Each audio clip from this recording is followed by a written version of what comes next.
சிவனே போற்றி, எந்நாட்டவர்க்கும் இறைவா போற்றி. வணக்கம் தெரிவித்துக் கொள்கிறேன். இங்கு அவையில் அமைந்திருக்கும்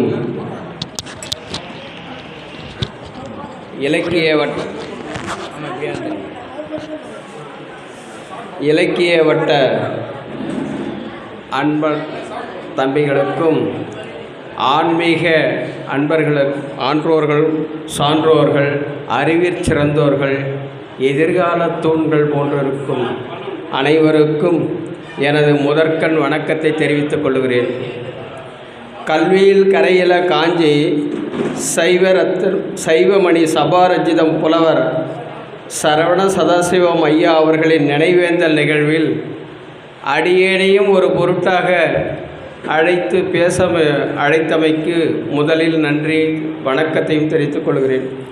தோன்றின் புகழோடு தோன்றுக, அஃதிலார் தோன்றலின் தோன்றாமை நன்று என்னும் வள்ளுவரின் உரைக்கு ஏற்ப இவர் பிறந்தது முதல் இறுதி நாள் வரை என்றும் புகழின் உச்சியிலேயே இருந்தார்.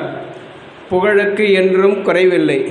காரணம், அவருடைய தமிழ் பண்பு, தமிழ் ஆய்வு உரை வளர்த்த விதமும் அது மாதிரி.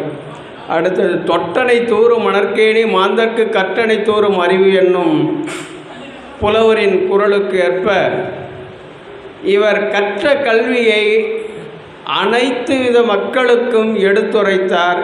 எளிமையாக, அருமையாக, நீங்கள் வாருங்கள் வாருங்கள் என்று கூவி அழைத்து நமக்கு எளிய முறையில் கூறினார். நாம் போகிறனா கூட ஏம்பா வரல காஞ்சிபுரத்துக்கு ஏம்பா வரலன்னு அழைப்பார். நம்மளை அவர் கூப்பிடுவார். நாம் அவ்வளோ தன்மையாக உட்காந்து பக்கத்தில் சின்ன விளக்கம் இருக்குது, ஏன்னா டவுட் இருந்தால் கூட அப்போவே சொல்லிவிடுவார்.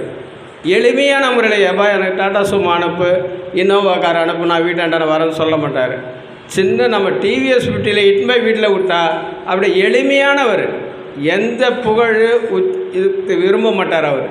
நாமளாக அவரை புகழ் உச்சியில் தான் வச்சுருந்தோம். அவரை நம்ம இழந்துட்டது நமக்கு ஒரு பெரிய வருத்தம்.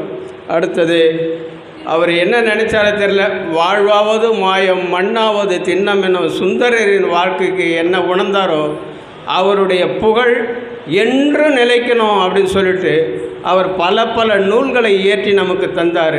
அந்த நூல்கள் வழி நாமும் நடக்கணும் என்று அந்த நூல்களை படிக்கணும். அடுத்து ஒரு தலைமுறைகளுக்கு நாம் அந்த நூல்களை கொண்டு சென்று விளக்க உரை கொடுத்து அந்த தலைமுறைகளையும் நம்ம சைவ பரம்பரையில் வரணும் அப்படின்னு சொல்லிட்டு நாம் பாடுபடணும்னு சொல்லிட்டு வேண்டிக் கொள்கிறேன். அடுத்தது, ஒரு மனிதன் எவ்வளவு நாள் வாழ்ந்தார் என்பதை விட அவர் வாழ்நாளில் என்ன செய்தார் என்பதை நாமும் அறிய வேண்டும். அவர் செய்கிற தொண்டு பணி அனைத்தும் அவருடைய, நாம் எது சொல்கிறதுன்னு தெரியல, எதையுமே நாம் அவரை குறை சொல்ல முடியாது. நாம் சின்ன தப்பு பண்ணியிருந்தா கூட, விளக்கம் தெரியலனா கூட அப்பவே கூப்பிட்டு அதுக்கு விளக்கம் சொல்லி நம்மளை தெளிவிப்பார். அவர் பண்ணுற ஒரு சாதனையும் என்ன சொல்கிறதுன்னு தெரில.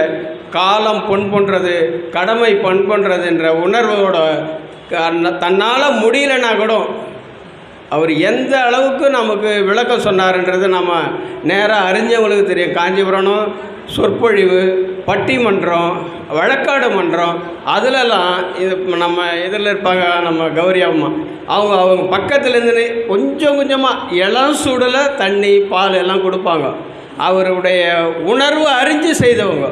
அந்தளவுக்கு அவரை நாம் பக்குவமாக வச்சுருந்தோம். ஆனால் இறைவனுக்கு கொஞ்ச நாள் விட்டு வைக்கலை. இதை விட அவருக்கு நாம் புகழஞ்சலி செலுத்தணுன்னா அவருக்கு புகழை நாம் நிறைய சொல்லணும். காலத்தின் காவலர் காரணமாக அடியனுடைய உரையை முடிச்சுக்கிறேன். அவர் எளிமையானவர், சிறப்பானவர்.